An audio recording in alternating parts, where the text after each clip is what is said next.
Travis Wayne Goodsell. It's been a long time since I've done a video on this anthropology channel.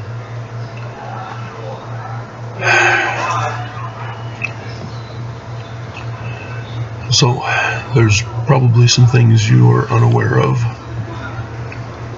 by the background. As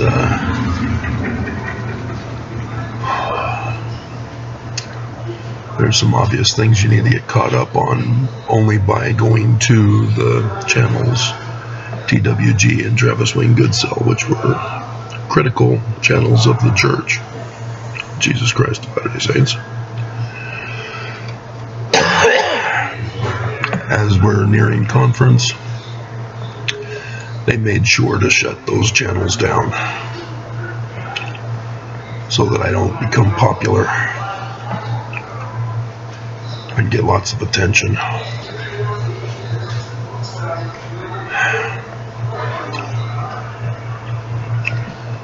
And as you can see, the Church has made sure to punish me, even threaten me with my life.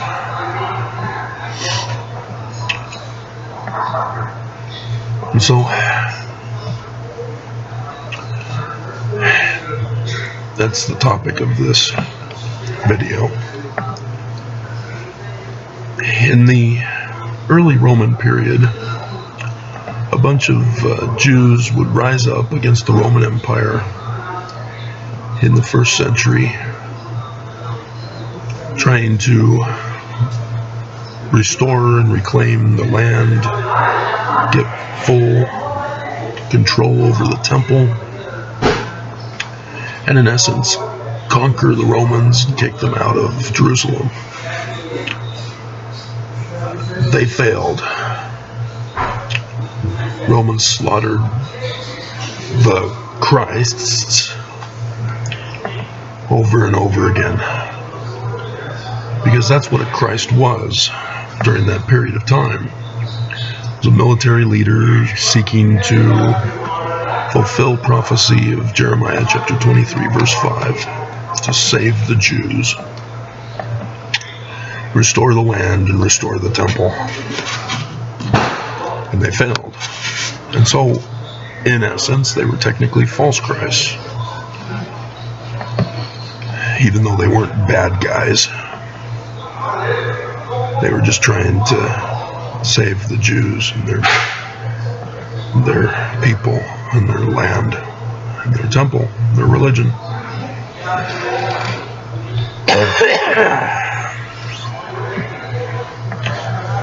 During the 2nd and 3rd centuries, there emerged a group, more so in the 3rd century, who were taking their cue from the martyrs of Christ who had sacrificed their life to try to save the Jews and were immortalized for their efforts. And that inspired other people to want to go out and be martyrs themselves. And so they purposely performed kamikaze missions, suicide by Roman emperor or Roman soldier, hoping to likewise be immortalized. This was the new Christ that had emerged. And yes, lots of martyrs resulted, many of whom are not known to this day. They failed to be immortalized.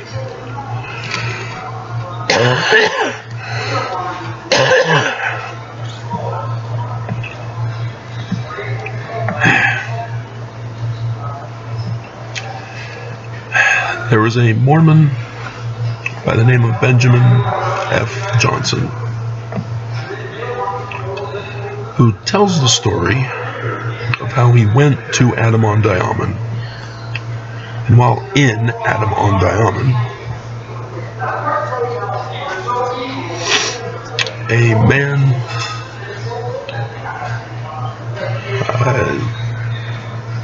held him at rifle point or pistol point and said, "Deny the church, or I'm going to murder you right here now."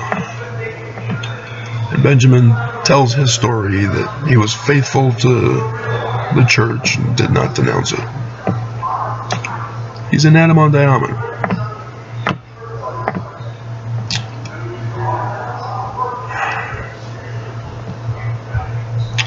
The story, as I've explained on the critical channels, is that he did actually denounce Joseph Smith and Joseph Smith's church.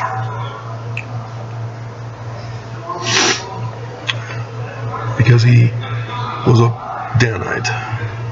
Adam on Diamond was the headquarters of the Danites. There were no non-Mormons living there. And so his arrest was making sure that he was going to be loyal to the Danites. And he was.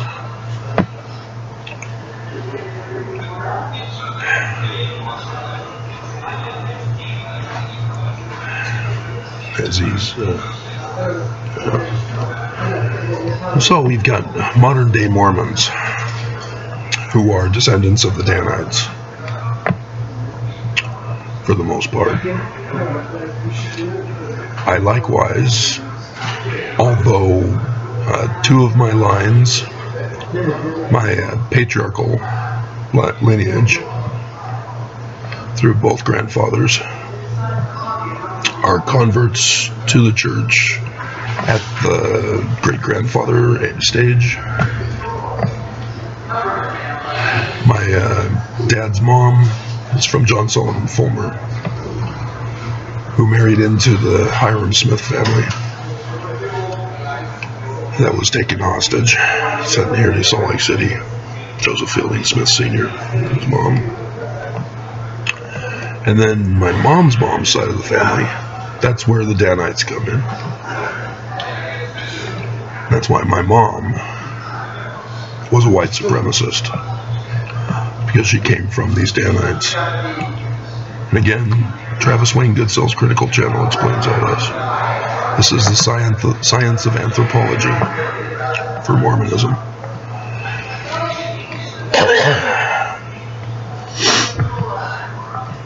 And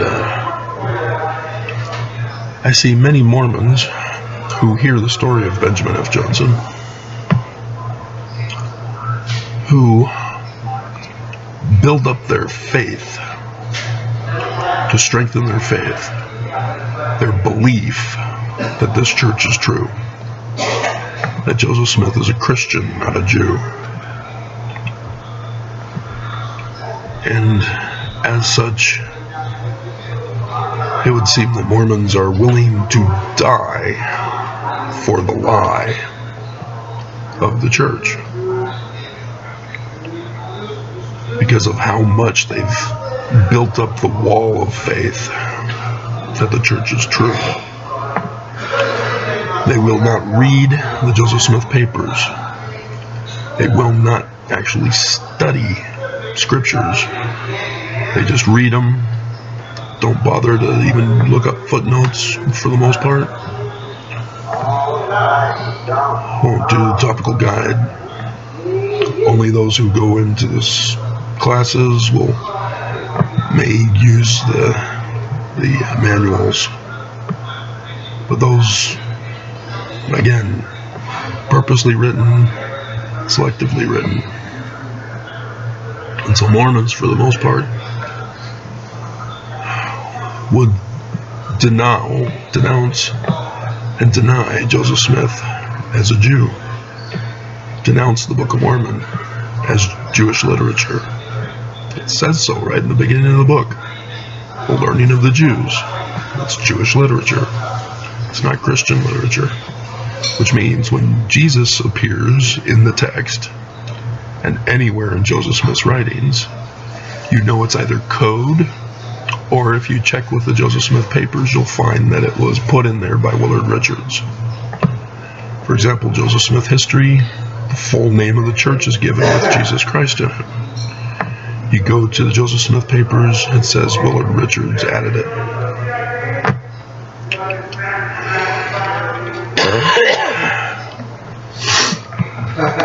And that's how you know it was a Danite influence, is when you see something that is not coded, that has Jesus Christ in it. There's another Mormon, Avram Gileadi, who was very prominent in the church because he knew Hebrew. He was involved in the first edition of the Quad with footnotes and the Bible Dictionary and the Topical Guide, as he was the Hebrew expert. Unfortunately, as you can go through the footnotes and see, there are ORs or the other one, can't remember the other one, instead of Hebrews, HEB. This was because the church disapproved of his recommendations in the footnotes, and so they put OR or the other one. And Avram would eventually go on to write a book about a man like Moses. It's from section 103, verse 16. And it's referred to by Joseph Smith in Joseph Smith history when Nephi, again, Joseph Smith papers, clarifies that it's Nephi, not Moroni. And I do the videos that are now banning me from uploading more videos about the latter days and this man like Moses.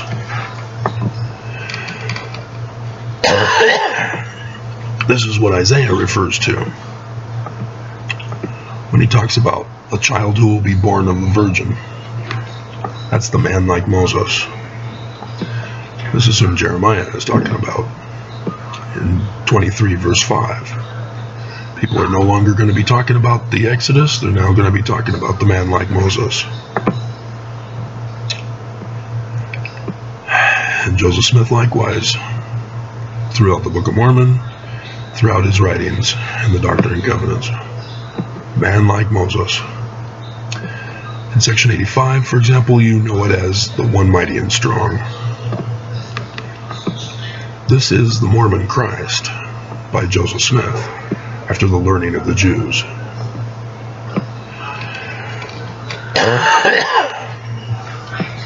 But Avram Gileadi was excommunicated for it.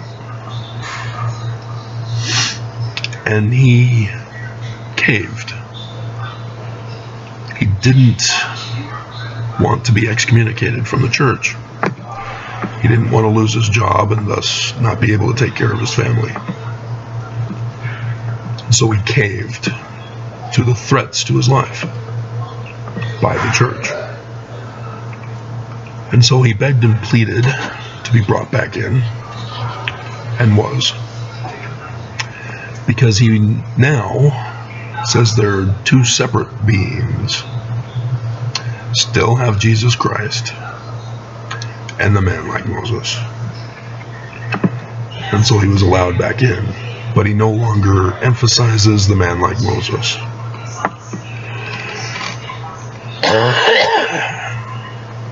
He had to sacrifice that knowledge of the learning of the Jews, for which his career was based on, in order to remain Mormon. And so again, another person put to the test and caved.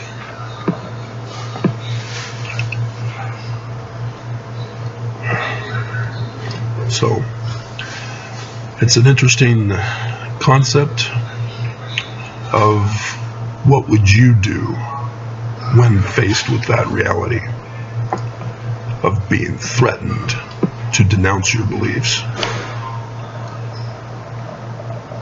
As you can see, I've not denounced my knowledge. If I only believed, yeah, I would have caved. I wouldn't have understood. See, way back when I was first attacked in 1998, I didn't understand what was being done to me. Why are you trying to excommunicate me? Doesn't make any sense. I'm not going against the church. I'm fully supportive of Joseph Smith and the Book of Mormon. Why are you trying to excommunicate me? And they backed off, but yeah, if they put the pressure to fire me, excommunicate me, then yeah, I may have caved.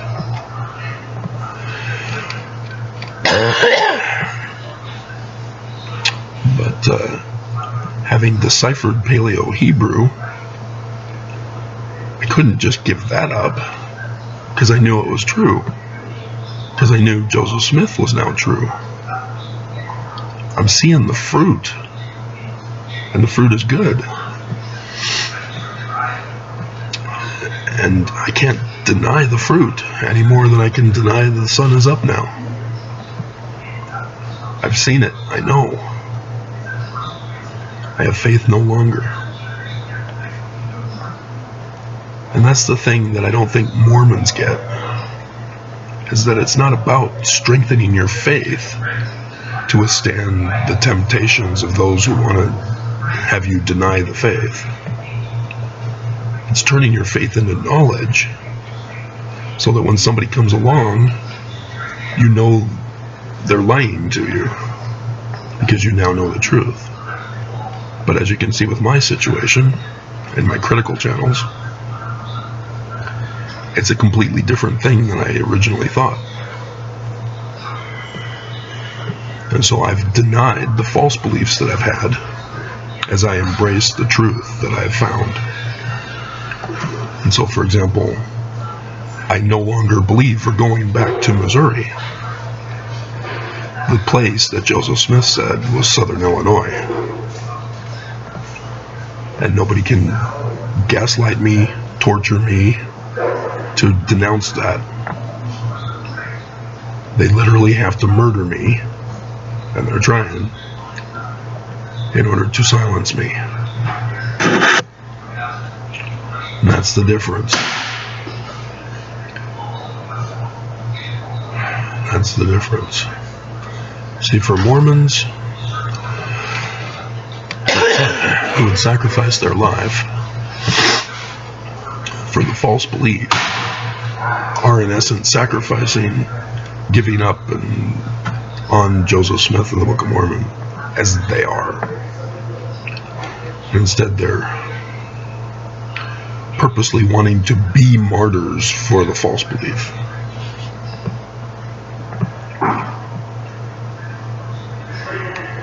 But the test is about here. Mormons are about to find out how strong their false belief systems are, because they won't look at the truth. They don't see the physical evidence and interpret it correctly. The inverted pentagram on the keystone of the Salt Lake Temple, it's right there in the Book of Mormon warning us. But Mormons have built up their wall of false belief so strong that is misinterpreted purposely to protect them. They purposely will not listen to it, watch it, hear about it, anything like that, to protect themselves, to protect their false beliefs, to be a martyr for their false beliefs, rather than learning the truth.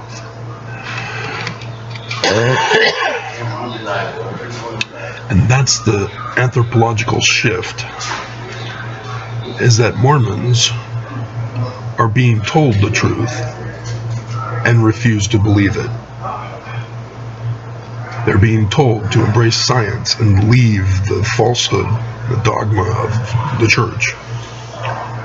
And they refuse to do so, thinking that science is now the gun pointed at their heads, telling them to denounce the church. That the truth is the gun pointed at their heads, telling them to deny the church. And they refuse. And that's the sad thing, is they have refused so much that they will not study themselves to find out the truth. And when science and the truth keeps pressuring them, the more they refuse to study, the more they refuse to look up the Joseph Smith papers.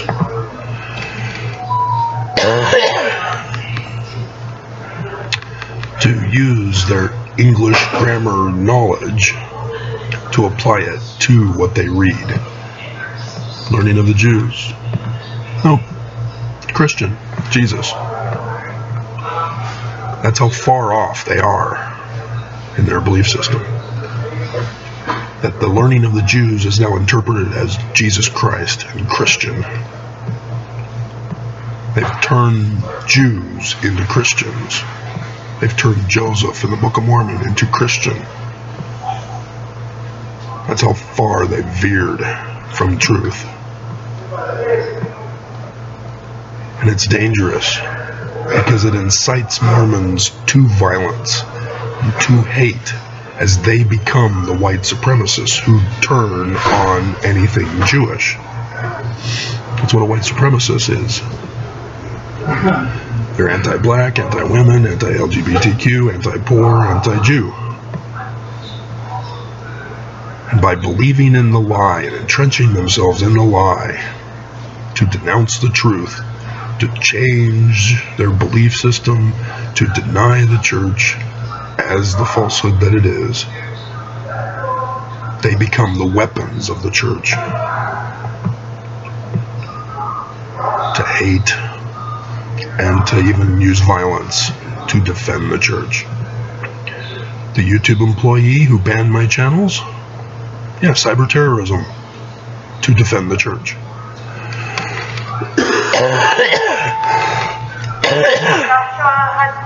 The Mormons who support the church and ended up putting me here.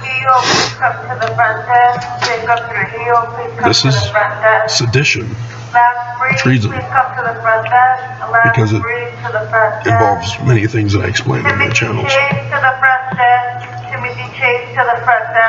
But they're attacking me as a hate crime for my religious beliefs and for pursuing the learning and language of the Jews.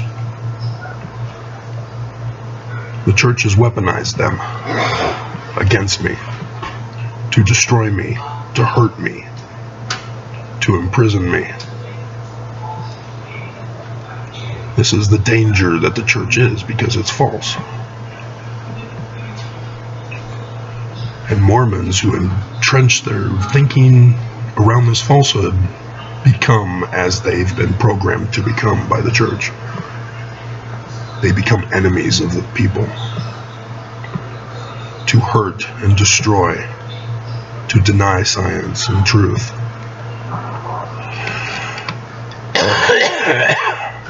So, that's it for now, I guess.